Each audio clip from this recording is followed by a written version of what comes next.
on first their blocks. Men 60 meters, C-section. Sent off. Smith going well. Here comes Compton. And takes it. Shakur, who might have taken it. Nope. Close going. No, Shakur Williams is really gunning. Daley I thought it was Daley. Yeah. One of the best starts I've seen him get in a long time. He seemed to have it under control for most of this race. Watch him on the very outside. Well, Compton was going well, but if Deandre Daley at 40, at 50, you're not going to beat him. Not even. Well said, Ricardo, and staying true to form. He answered that question very well. What can he do? Can he unfurl that speed at 60?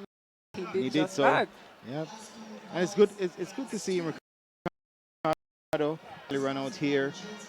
One would have anticipated seeing him maybe a little bit at 60 meters. 6.65 for him. A car getting second. Shakur Williams 6.70 after getting off to a brilliant start.